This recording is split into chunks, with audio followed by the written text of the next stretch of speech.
4 minutes until showtime.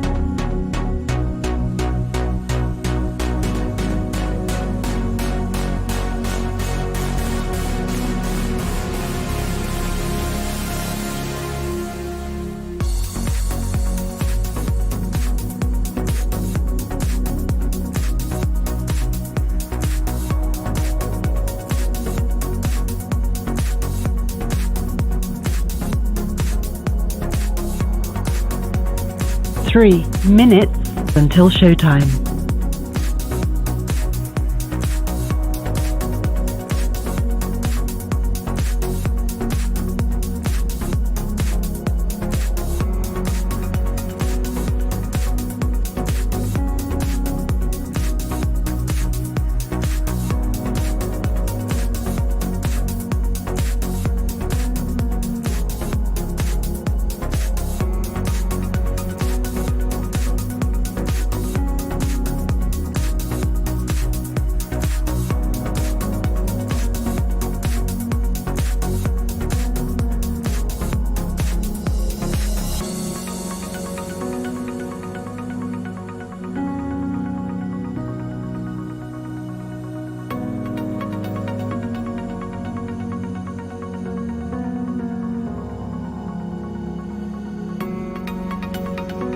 2 minutes until showtime.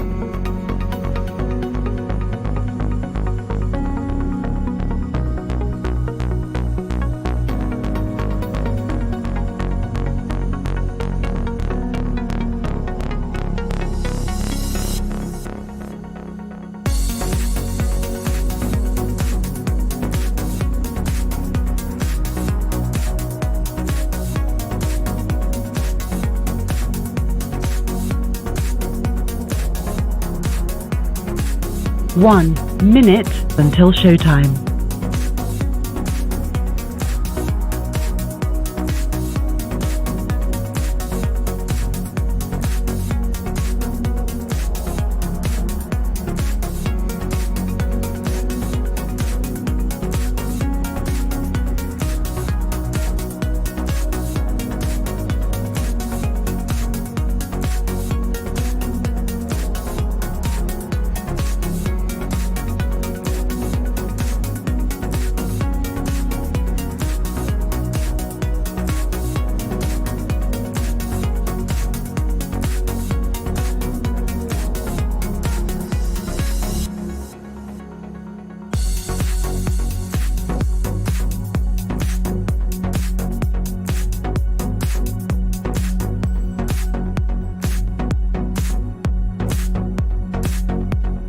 Your show will go live in 5 seconds. 4, 3, 2, 1.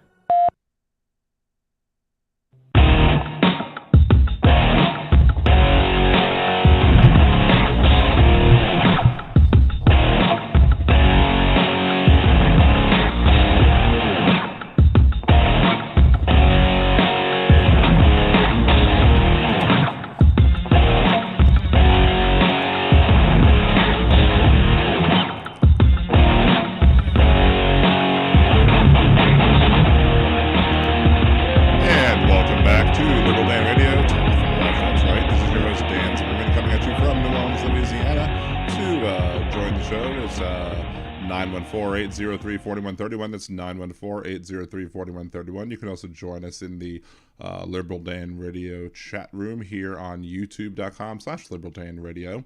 If you're listening on Blog Talk Radio, just make sure, just come on over to YouTube and use that chat room. It's much easier.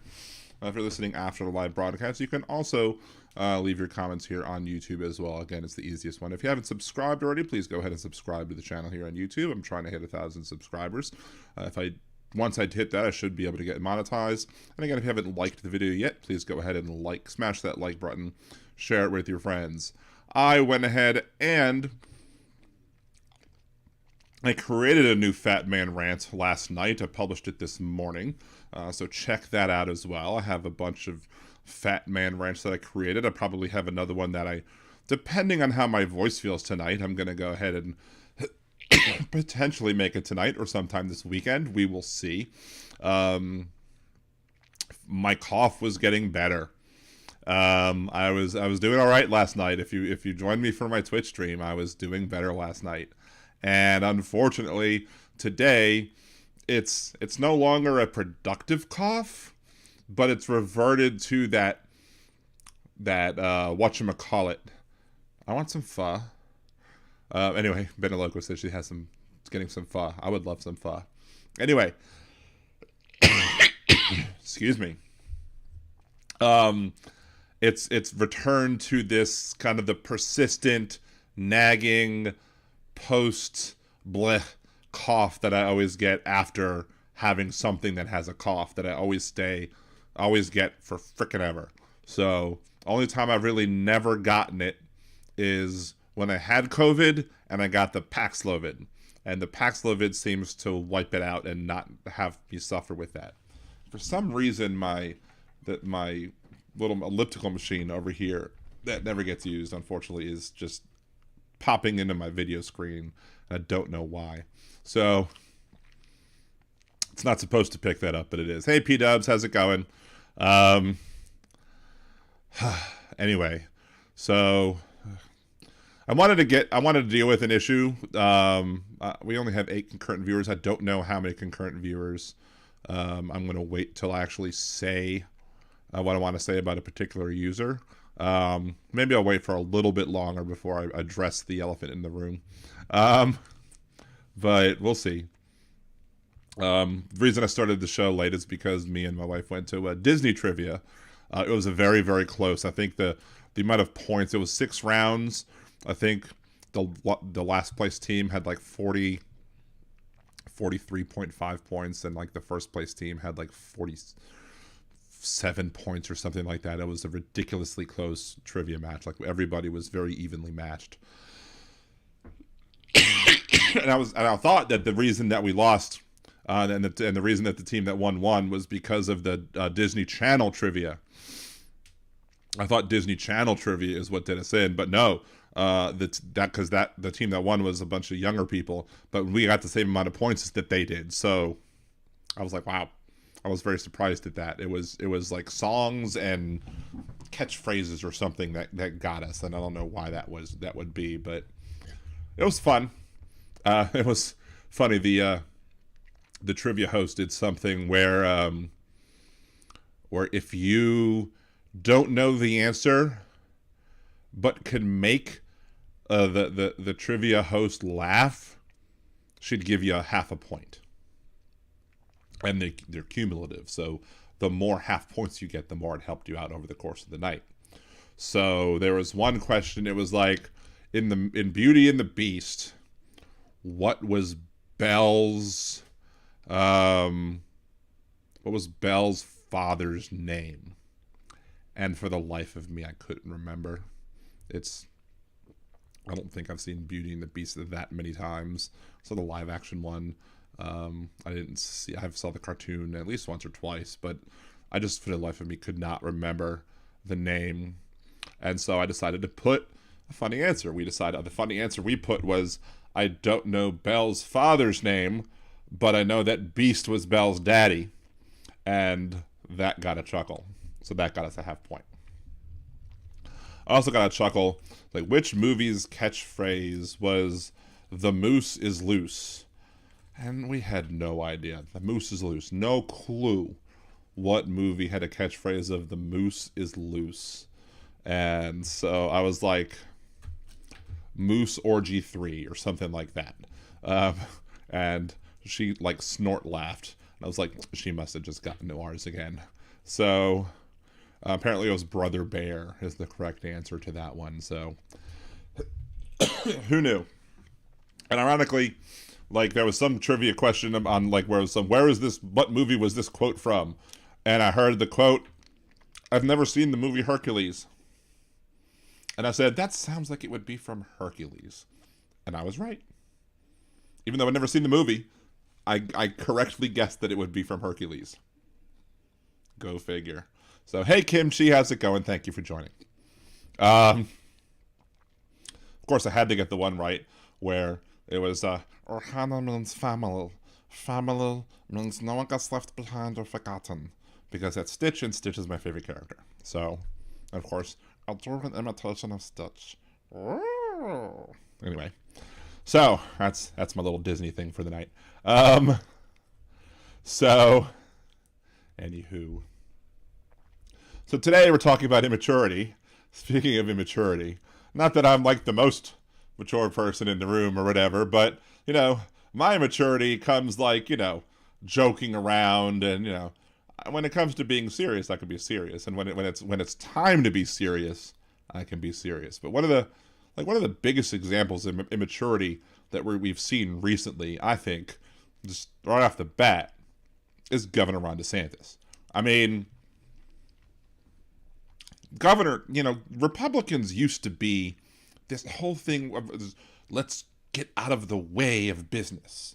We need to get out of the way of business and let them do their jobs and create jobs and whatever, blah, blah, blah. And like government shouldn't be needlessly or government shouldn't be needlessly getting in the way of business and you know, interfering with it in an unnecessary way. But there are some reasons for government to prevent business from doing bad things. But with Ron DeSantis, it's they hurt his poor little feelings. They hurt his little feelings, and he can't, you know, pass his laws without having his feelings hurt. So he needs to go attack Disney. And he had his feelings hurt even more because Disney outsmarted him with their lawyers. And they pulled a fast one on him by something legally because they had public hearings and they took away the power that he wanted to take away from them. And they made it so that they would have the power away from him until King Charles' last heir. Anyway, so trying to be my best little Ron DeSantis crybaby imitation. Anyway, so yeah, and so now he's like, I want to take the land that's by Disney and I want to put a prison there. Like, I mean, how immature can you get? Like,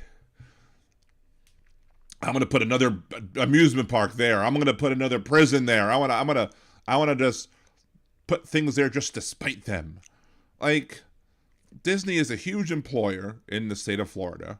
I mean, Disney is not perfect. I mean, Disney clearly could do things better. But, and just because Disney is a big employer doesn't mean they should get to throw all their weight around. You know, they should, you know, I don't agree with big corporations being able to sway public opinion like that much either. But, I mean, I do like when corporations, you know, make sure to defend the little guy. Like, I don't like when corporations get to, you know, basically try and buy politicians so that they don't have to, you know, pay taxes that they don't need to pay. Now, one of the things that Disney did do, if you don't understand what goes on with what they call the Reedy Creek Development District, is basically they made it so that they basically control the area around Disney so that they can determine, they can make their own bonds, and they can So they have like, I think, $1 billion in bond debt or something that they're paying out as bonds that they can finance themselves, and they finance through the parks or whatever, and they generate the revenue through the bonds, and they use those to fund like road construction projects or whatever. And it was really going to bite them in the ass, I think, Florida, because Florida was going to have to take over all these things, and then they had to take on the bond debt. I mean, come on, that's kind of stupid. But basically, instead of having to wait for the slow wheels of government to churn to be able to get their potholes fixed or fix their roads or do construction, Disney could basically be like, all right, we want this road built. We're going to have the Reedy Creek Development District people get on it and fix it immediately, and then we're going to go construct it immediately, and we're going to get things done. This is a very efficient way to get things done, and that's why you see really well-built roads around Disney. So there are some good efficiencies that are there. But because, Disney dared challenge the Don't Say Gay bill, it hurt Ron DeSantis' little feelings. And he didn't like that. So he had to punish the mouse because the mouse was scary. That's what I should have done. There was a question on trivia tonight. There was like, which character was afraid of a mouse? And I should have put as the answer Ron DeSantis. that's the evil. Which evil villain is afraid of a mouse? And I should have put Ron DeSantis. That would have been hilarious. Bill Deacon, one of my coworkers just went to Disney. She showed us pictures of idiots protesting, saying Disney employs baby-eating trans people. Yeah, I mean, this whole baby-eating thing is just ridiculous. Like, these people are just so... They're so indoctrinated at this point. They believe anything you tell them. Like, somebody on Twitter just now was like, to all those people who were cheering the whole Fox News thing about them settling, we saw 2,000 mules and we know this election was stolen, so there. And I'm like, well, if you believe 2,000 mules, you're foolish enough to believe anything you see.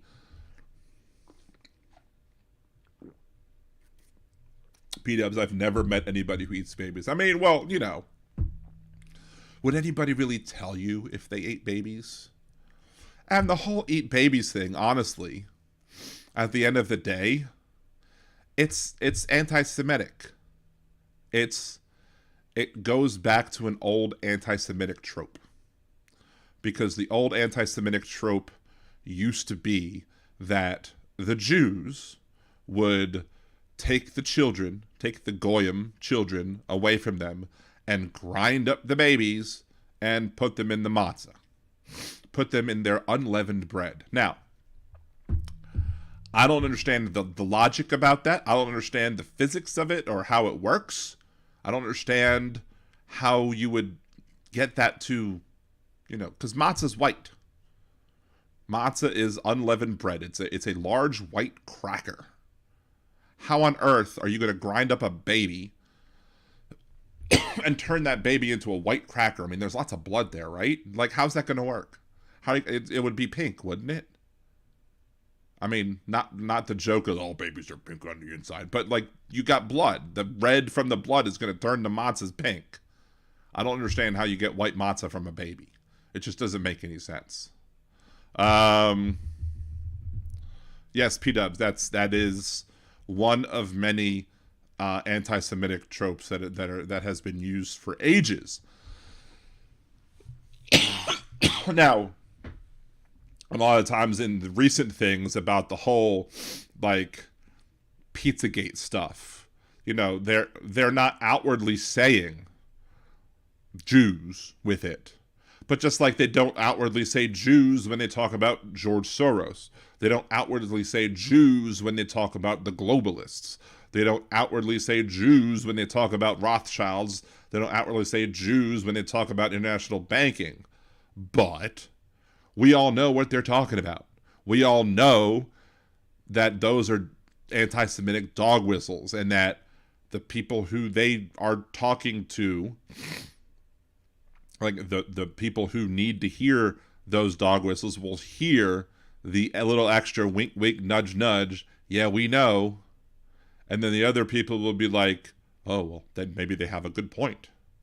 So yes, Tim, I still have the point. Aquatic, how do you get a white pork chop? I don't know. Is this started from a joke or I don't know. Yeah, I still have it's those remnant. I was talking about it earlier. I still have the remnant cough. I still have it's not like a productive cough anymore, but it's like those remnant coughs. And this cough will probably last me another month because that's just what happens. I just happen to when I get a cough, I will continue coughing for like a full on month, and it just doesn't go away, and it's a pain in the ass. So, see, P-Dubs, I guess I don't know a lot about anti-Semitic tropes. I don't hang with people to do that. Well, and part of it is just like when I went to a Hebrew day school from 1st grade to 8th grade. And so, some of the day I learned Hebrew, some of the day I learned about like the Torah and Bible studies and stuff like that. And some of the day I learned like, your regular studies. But after my 8th grade class and I moved on to high school, my mom enrolled me into what was called Baltimore Hebrew University. And in that school, I continued on learning some Hebrew. I also continued on learning some other additional classes. Like, for example, there was a course on anti-Semitism and how to like notice it. Like they basically were like, this is how you spot an anti-Semite. This is what the anti-Semites say. This is what they do. This is how they speak in code. So basically, it was like, these are the things that they say and do, so you can recognize it and you can point it out. You can nip it in the bud before they start to take hold. So a lot of the times I'll see something and be like, oh, there you go. There's your anti-Semitism right there before it even gets started. So, well, P-Dubs, you know me. Mazel tov. So, some of the best people are Jewish. Although there are some horrible people that are Jewish too. See, Jared Kushner. Who else? Bernie Madoff. What have you.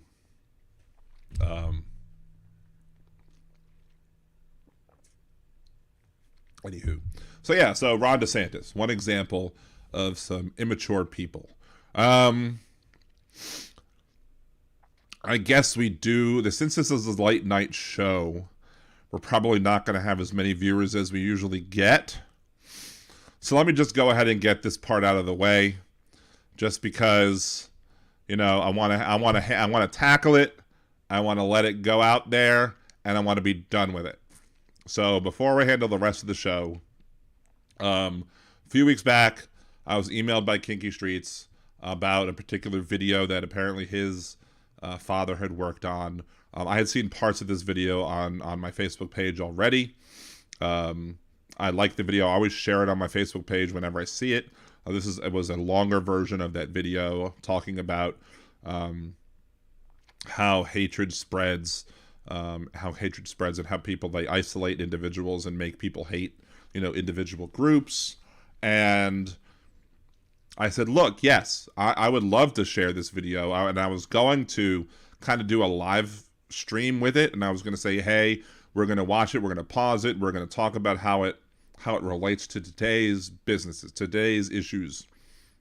Because even in the parts that I did know, I was like, yeah, that's very apt for what's going on today. And I was very much looking forward to going over it. And I still might do it.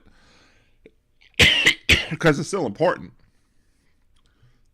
But the one thing I think I said it live on this show. I was like, I'm looking forward to doing it, and I may very well do it in like the next week or two or whatever. But if something big happens, I'm going to push it back. Because if something big happens, I need to be able to handle it when it happens. Like, that video has been around for a while. It's black and white. It's been around for a long time. There's time to talk about it. But if something new happens, I need to talk about it when it's new. So, of course, next week comes around. Donald Trump has been indicted, arrested, and arraigned. So, what should Dan do in that position? Should Dan do a live stream, a live reaction video to a video from the National Archives that has been around for 50 plus years? Or should Dan talk about the new thing that just happened this past week and maybe discuss the National Archive video another week. Well, I think a reasonable person would suggest that maybe I could wait on that National Archive video for another week, and then I could talk about the Donald Trump thing, the more current thing, on the current show. Because that's what I said that I would do. But even if I hadn't said that I was going to do that, I think a reasonable person would say, I understand, Dan, that you're going to need to talk about something that's a current event on your podcast. And I understand you have pushing it back. But no, Geeky Streets was angry. Angry in chat. Sent me an email, ranting and raving. Blocked me on email because I couldn't send any more responses. I went ahead and blocked as well because very angry about the fact that I also apparently on the show, because apparently Gibson Media was saying that Marjorie Taylor Greene apparently watched the show where I did an interview of Gibson Media. And I don't know if that's true or not. I don't know if she actually listened to the show or not. I think he shared the link. Maybe she said she listened to it. I don't know if she actually listened to it. Who knows? Maybe she did. Maybe Liberal Dan Radio is Marjorie Taylor Greene's favorite liberal podcast. Who knows? Hey, Marge, how's it going? But, you know, I find it funny. I'm amused by the idea that maybe Marjorie Taylor Greene has watched one or more episodes of Liberal Dan Radio, Talk from the Left, That's Right. And it amuses me. But he was so angry about that. It was like irrational, immature even. So, anywho. So, if there's any ranting or rambling or whatever from anybody about that whole thing, now y'all know what happened, at least from my side of the story. I'm not spending any more of my time. I'm not spending any more of my energy. I'm not spending any more of my efforts dealing with it anymore. It's done. So it is. Wait, sorry. I'm sorry. That's Donald Trump's line. I can't step over the Donald. It is what it is. Thank you, Donald. So, but there's more immature things that are going on in this nation. There's the Fox News settlement. Now, I think there's some immaturity going on over there because, you know, Fox News, after they settled, you know, they were like, oh, we acknowledge that the judge, when the judge made the summary judgment, that we acknowledge that when the judge said that some of the things that we said in the broadcast happened to be false, and then that's it. So they didn't really apologize for what they did. They didn't really apologize for knowingly and blatantly misleading their viewers on, you know, over the air. They didn't really say, mea culpa, we're sorry, my bad. They just basically paid out a bunch of money, over almost $800 million, almost $1 billion, because they knowingly, you know, this is a cut and dry case. For cases that are usually hard to prove, this is an easy case to prove. And they settled. So, and there are more cases coming down the pipeline where Dominion is suing. You know, I think other people are suing Fox News and Dominion suing other people. I think Dominion is suing OAN. They're suing other people. They got the Rudy lawsuit as well. But again, you got the immaturity of that one person who was like, well, you know, they may have settled, but we still believe it was stolen. Like, how much more do you need? It takes a certain amount of just cognitive dissonance just to not be able to change your mind. I always quote Nibis Yosh, the host of the most of the Smooth Sounds of the Percy podcast, where he always says that hypocrisy is a conservative prerequisite. Well, another conservative prerequisite is just the idea that you never apologize for anything that you do. You can never admit that you're wrong. You can never just say, hey, this is my bad. I did something wrong. I'm sorry. The only person that I think you're allowed to apologize to is Jesus in the confessional booth or whatever. You can repent your sins to Jesus, maybe the priest, and nothing else. Nobody else. Repent. If you say you're sorry to anybody else, you're a weak, terrible person. So, anywho, so again, that whole thing is just like, I don't know. Excuse me, fighting a cough there. So then, more immaturity. Elon Musk. I think it was CBC, Canadian Broadcasting Channel or whatever. CBC has decided that a lot of companies have decided that they're no longer going to be using Twitter. Many of whom because they're refusing to pay the $10,000 like enterprise fee or whatever it's called to maintain their check mark to be verified. Now, I mean, if you're like Amazon Prime and your Twitter handle was Amazon Prime and you lose your check mark, your Twitter handle is still going to be Amazon Prime. So there's really no way to, so people will, if they knew that, well then, hey, people will know, hey, okay, this is the real deal. But, I mean, maybe it's a principle thing, but I guess the Canadian Broadcasting Channel or whatever it's called, Twitter was trying to, because I guess Elon Musk doesn't like media, doesn't like state-controlled media, doesn't like state-funded media, doesn't like big media at all. Elon Musk is a big fan of like small media. So I guess Elon Musk should love me too, because I'm not big media. But, I don't see any support from Elon coming my way anytime soon. But Elon Musk was like, this is a government on Twitter. They put on the thing, this is 100% government funded, and they said we're not, and so they said okay, we're 70% government funded, and they said no, we're not even 70, we're less than 70% government funded, and so Elon Musk is like, oh, okay, well there's 69% government funded.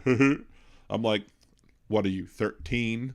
Yeah, 69. I mean, yeah, sure, like my 8-year-old, or I'm sorry, my 10-year-old and my 14-year-old, when they see 69, they'll be like, nice. And of course, I'll do it back to them or whatever, because, sometimes I'll act like a 13-year-old, especially when I'm around my kids. But, not when I'm the CEO of a freaking company. If I was the CEO of a freaking company as big as Twitter, I'm not going to be making 69 jokes when trolling a company that I would, like to have do business with me, or whatever. Then you got, apparently, Twitter has changed its policies on dead naming when it comes to trans folks. Apparently, dead naming is no longer against the policies of bullying and harassment. So now on Twitter, it's now okay. It's not considered bullying and harassment to purposely dead name people. So if you wanted to refer to Elliot Page by their dead name, you can do so. And apparently, it's okay to Elon and Twitter, and that's just terrible.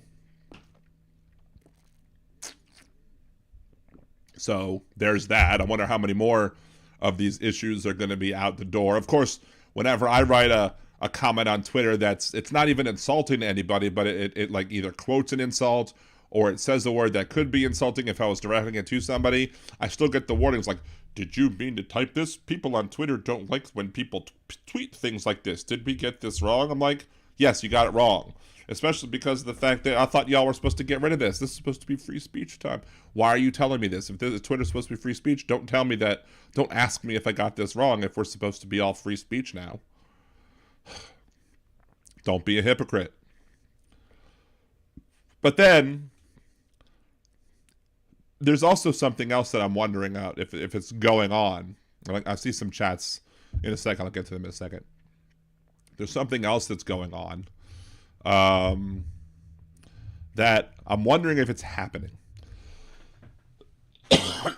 See, one of the things that Musk wants to do is that part of Twitter's algorithms is that on the For You page,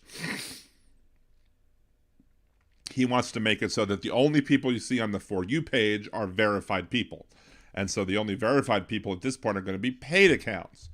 So the only way to get on your For You page is to be a verified account, so you have to pay money. And if you want to be a business and pay for the verified account, you have to pay like $10,000 a month or whatever. I don't know how many businesses are doing this. I think it's stupid. I think my opinion is that it should fail. Maybe it won't. I don't know. Maybe I'm wrong. Maybe he's a genius. Maybe this is the way that Twitter is going to remake back the billions of dollars that it lost. Maybe I'm wrong. I don't think I will be, but it's possible. But, you know, the other side of the coin is that if you have a blue check mark, as far as I understand, if you have a blue check mark on Twitter, there's a setting that you have that enables you to not be able to see, or to prevent you from seeing responses to you that are not blue check marks. So that way, like if somebody creates a new account and they just want to troll you, you don't have to worry about it. So like the little peons with 0 followers who just create a new account just to harass you, you don't have to see it, I guess, unless they pay for their new blue checkmark account.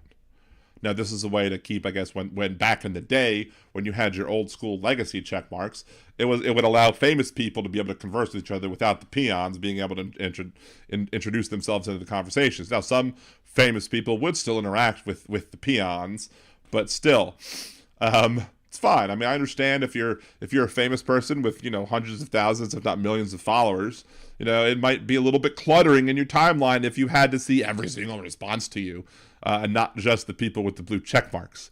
But I'm wondering, here's my conspiracy theory on this. I'm wondering if Elon is funding a bunch of bots, because I've had some responses from some turfy looking account that doesn't have any followers whatsoever.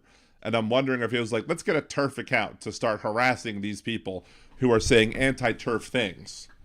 And when we do that, it'll make these people more likely to purchase a verified account, because then they'll be able to not have to see these bot accounts anymore, because then they'll only be able to they'll be able to opt out of that and only see the accounts that are blue check marked.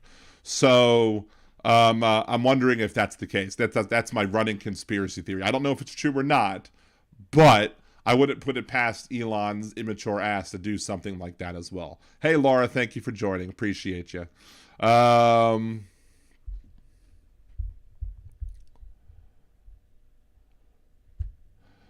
the insurrectionists bought the wood for the gallows. Who told them to do it? That's the question.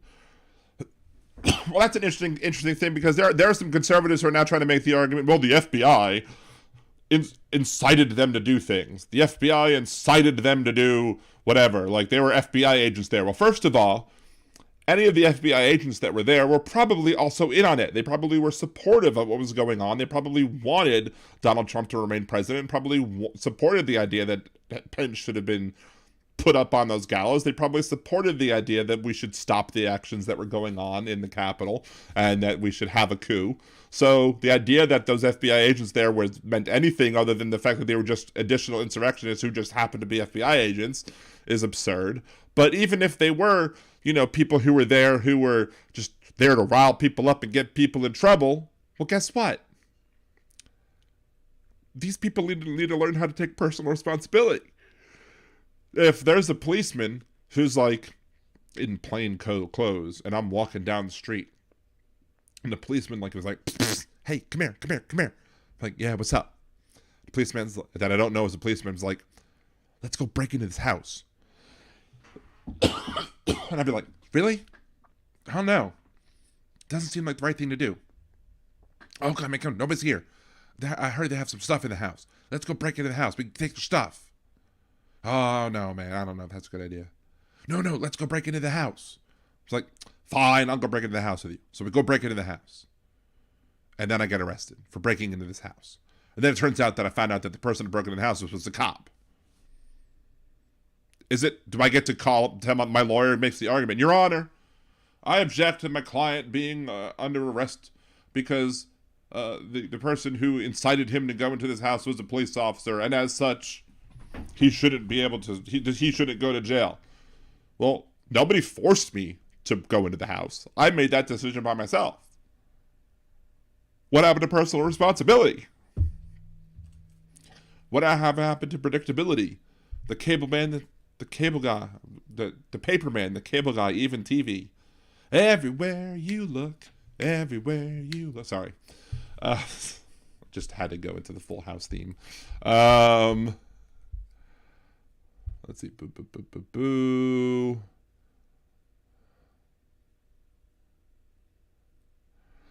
P-Dubs, did you see the clip where MTG got sanctioned? Who sanctioned her? I don't think I saw that.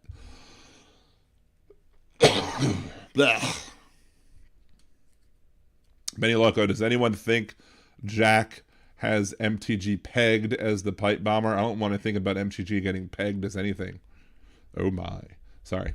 That was my bad. This isn't Liberal Dan Radio After Dark. Can't make those jokes or whatever.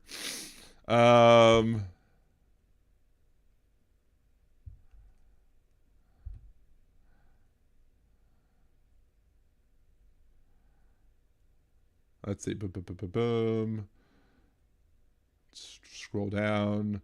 You know, like a junior high school kid. I think that's giving him too much credit. Hey, Kimchi's here. Blah, blah, blah. They're Klingon. On the militants want to be Proud Boys. Exactly. All of that should have been picked up on security cameras. Yes. They don't. I don't think they're Klingons because Klingons in Star Trek have honor, and these folks do not have honor. So they're not on. They have no honor, indeed, whatsoever. So no honor at all. Their houses do not have honor, so they cannot get glory. All right, so more immaturity. South Dakota. South Dakota. Let me pull up my profile again because I had the tweet open and then I lost it because I went to go look at another tweet. Benny Loco. No honor among cork-soaking Nazis. Have you ever seen that Saturday Night Live sketch where they go, a bunch of people go to the, they're in Italy and they go to see how they the wine gets bottled, and so they have a couple of people who are there whose positions are there specifically to soak the cork so they can go into the wines. So, yes. So they are the cork soakers, and hilarity ensued. It's not quite as good as the Colonel Angus sketch, but it's still pretty funny. Anyway, so let's find this tweet. Kristi Noem, the governor of South Dakota, tweeted out yesterday still, with the passing of our new social studies standards, I'm going to use the term standards loosely, South Dakota's kids and grandkids will learn a factual and honest history of our past. No critical race theory, no teachings of hate or racism, no political bias. We are setting up South Dakota kids for educational success. And I'm like, no, you cannot teach an accurate history of this country without including racism. How on earth can you teach an accurate representation of the history of this country and ignore racism? Our country is chock full of racism. Are you going to ignore slavery? Slavery was racism. Are you going to ignore Martin Luther King getting assassinated? Are you going to ignore the fact that you had the march across the Anthony Pettis Bridge? Are you going to ignore fire hoses being turned on black citizens who were trying to get the right to vote and trying to get the right to be equal, to not have separate bathrooms, to have, not have separate schooling? Are you going to ignore Ruby Bridges? Are you going to ignore Rosa Parks? Are you going to ignore the Underground Railroad? Which one of the persons I was arguing with on Twitter was like, the Underground Railroad wasn't really real. I'm like, are you freaking kidding me? Shut up.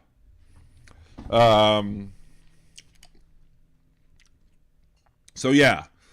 So basically the kids in South Dakota are going to be learning that history. They're not going to be learning history. They're going to be learning propaganda. White supremacist propaganda is what they're going to be learning. And they're going to be learning how to be good little Nazis. Learn how to love the whiteness of our country and nothing else. Because God forbid you learn that the people who used to run this country, and some of the people who still do run this country, were pieces of crap who are bigots. Wait, hold on. I have a clip for that, I think. That's just my mouse is being silly. I need to restate the line. God forbid they learn that some of the people who founded this country were bigots. There you go.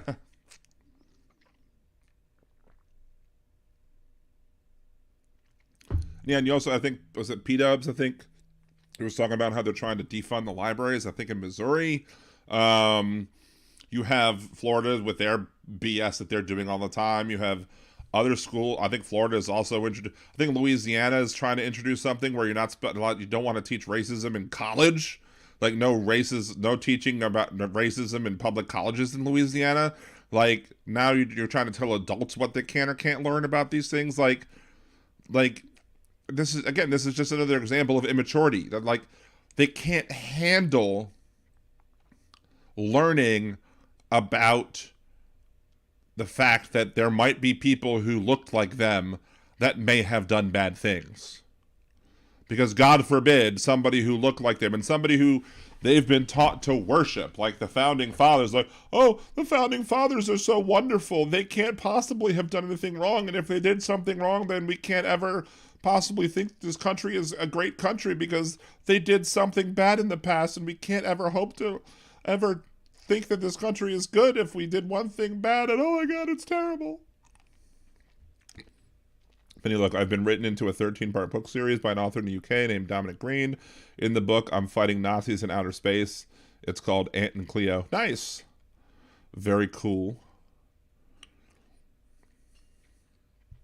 That is very awesome. But one of the main things about immaturity, I think I'm going to get the show and write it about an hour, at which point I may very well stop because, with the cough, I don't want to overstrain the voice too much. And I do have a lot of Disney Dreamlight Valley to play tomorrow to Aaron's delight and glee because I have a lot to catch up on tomorrow for that. Anywho, one of the biggest signs of immaturity in this country is the levels of immaturity when it comes to not only the ownership of guns and the lack of a willingness to educate ourselves about how to use guns, how to properly use guns, but when to actually shoot them. Like, for example, let's get Caitlin Gillis. Caitlin Gillis in upstate New York. She drove into the wrong driveway searching for her friend's house. 65-year-old Kevin Monahan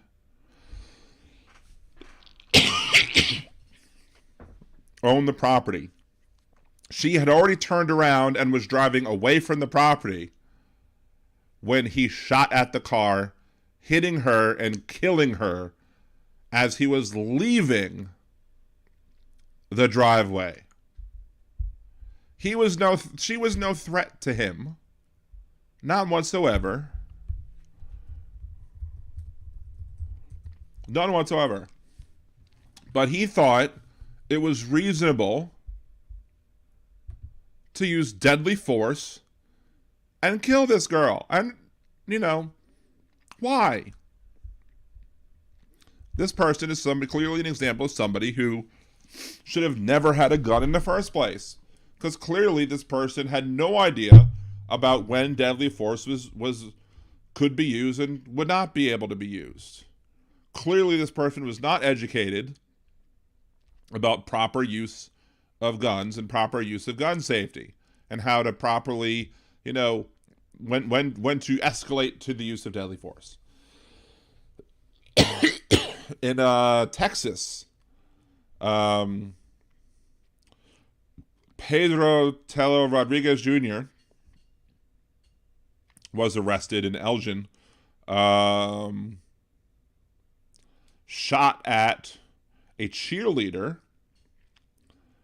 One of them mistook the vehicle with her own in a supermarket in a parking lot near the Texas Capitol.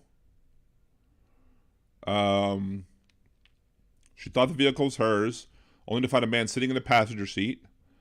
Heather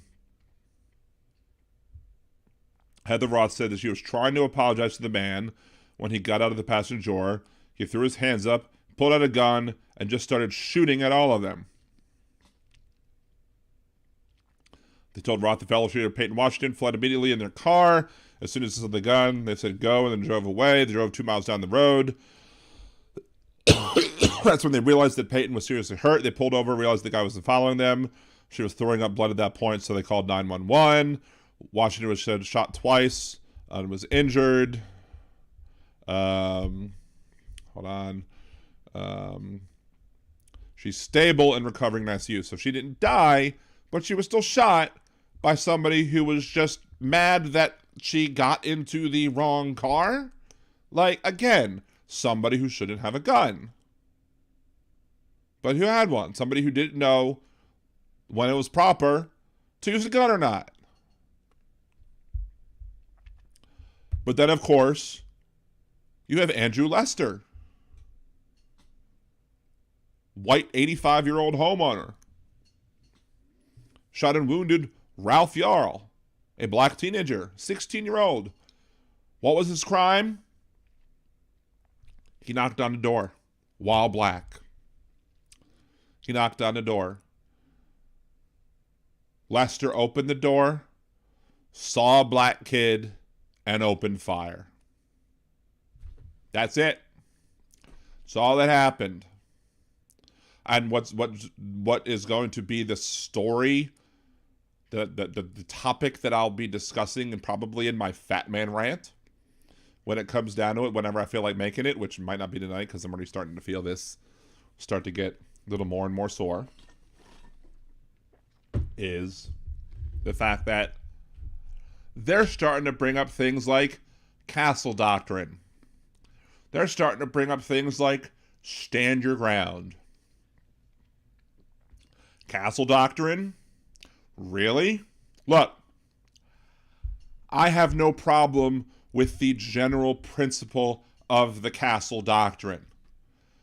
The general principle of the castle doctrine says if you're breaking into my house, that I have the right to self-defense.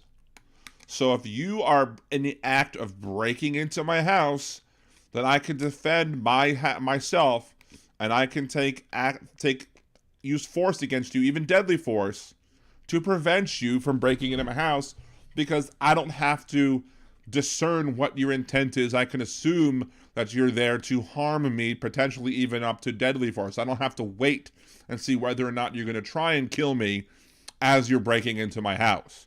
I can assume that you breaking into my house could be there to kill me, and as such, I am free to use deadly force. I have no problem with that. This kid, y'all, was not breaking into the house. So anybody trying to bring up the whole castle doctrine thing is full of crap.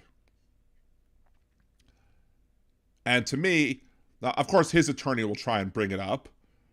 To me, anybody trying to bring it up should be disbarred. but I'm sure his attorney will still try and bring it up. It's ridiculous. It should be laughed out of court. There's no way it should be allowed. But it probably will be. And then there's the whole stand your ground thing. And here's the problem with stand your ground. And I'll say this, I've said this before and I'll say it again.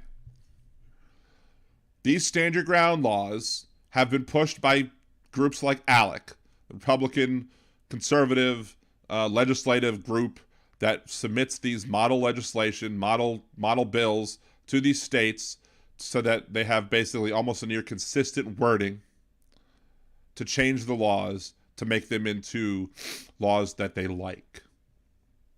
It used to be the fact that when you would raise an affirmative defense, and stand your ground is an affirmative defense. Stand your ground basically says, you're saying, yes, I did in fact shoot this person. Yes, this person was shot because of me. However, the reason this person was shot was legal. And when you raise that affirmative defense, the onus was now on you, the defendant, to prove with a preponderance of the evidence, i.e., more likely than not, that it was a legal shooting. That you were reasonable in believing that your life was in danger. That deadly force was justified. So the onus was on you. But these new laws have made it so that no, the onus is now on the state. The state has to do a logical fallacy. The state has to prove a negative. The state has to now prove that your assumption was not reasonable. The state has to say, oh, his beliefs were not reasonable, that he was not in danger. Proving a negative is a logical fallacy. So it's an absurd change in legal theory that the conservatives love. Why do the conservatives love it? Because now it makes it easier for the people who shoot these other people to get away with it. If you own a gun and you shoot somebody, you can just, stand your ground. And if the person can't, and if you actually manage to kill the person, which fortunately in this case Jarl wasn't killed, if you manage to kill the person, like I would say like Trayvon Martin, but the George Zimmerman case where he killed Trayvon Martin, that technically wasn't stand your ground. But if you manage to kill the person, that other person can't then say in court, well, I was standing my ground. You weren't standing yours, I was standing mine. So you then force the prosecution to make an even harder case to convict you. Instead of doing what you should have done and said, okay, you're raising this affirmative defense. You're admitting that you shot this person. Now tell us why it was legal. Tell us why you should have been allowed to do so. Tell us why that you taking this action was legal under the laws of the state that you live in. And if you can, great. But in this case, clearly, what normally would happen is that a person, any other person in a similar situation, would have to reasonably believe that their life was also in danger at that point in time. Was a reasonable person's life in danger because a black child knocked on their door? No, not at all. So stand your ground should be rejected out of hand, one would think, but who knows with what goes on in this country and the amount of people who seem to be okay with justifying murder, especially, or attempted murder in this case, or, of black children. So I really think that we need to go back to how we used to handle affirmative defenses in this country. Because, again, I have no problem with the normal, presumption of innocence and the requirements of the state to prove its case beyond reasonable doubt. But if you're going to raise the affirmative defense, we shouldn't be changing that. You raise an affirmative defense, you now have the onus to prove why what your actions did were legal. Period. End of story. Tim Farrell, exactly. It makes it easier for white supremacists to shoot black people. Because when, I always forget her name. Let's look it up real quick.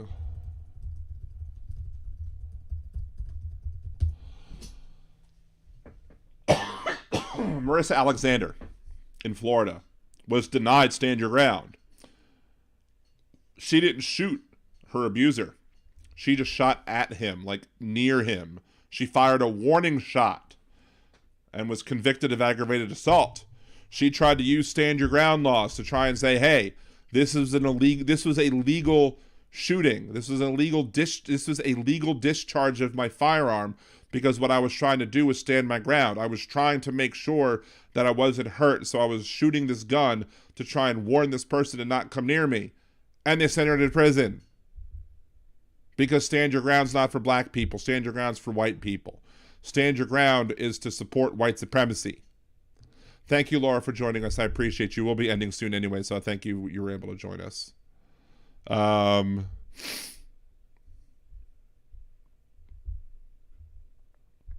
Anywho. So, let's see. Yeah, we're almost done. But ultimately, for this Andrew Lester guy, this 85-year-old old man, if you are that scared of somebody's black skin, if you are that paranoid over seeing a black person at your door, that it terrifies you, it makes you think that your life is in danger simply by seeing a black person on your porch, you are too immature to own a weapon. You are far too immature to own any sort of thing, that implement of destruction that's dangerous. Probably shouldn't even own any knives at this point, because you can harm yourself and others. You're a threat to everybody around you. Now the people are going to say, and people have said, oh, he was such a nice person who cared about his neighbors. Well, maybe none of his neighbors were black. Maybe that's why he cared about his neighbors.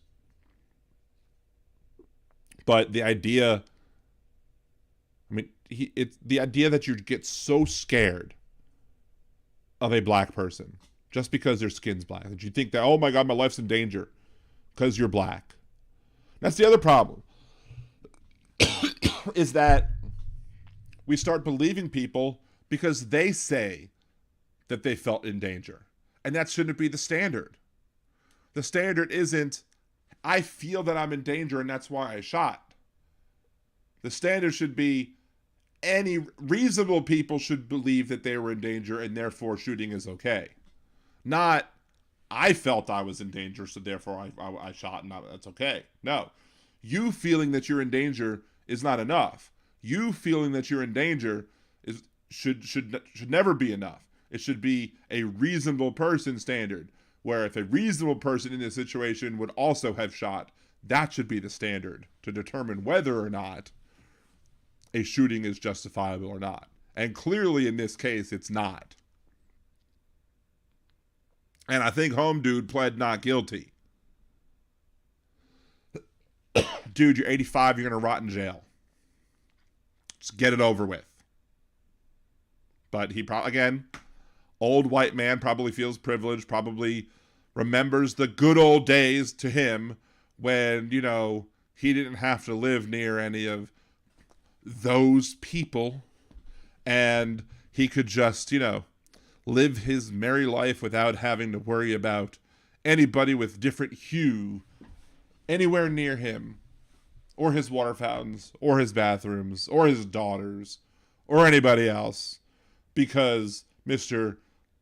loved his neighbors or whatever, wouldn't have to worry about loving his black neighbors, because, racists gonna racist. And that's the way it is, and that's the way it shall be.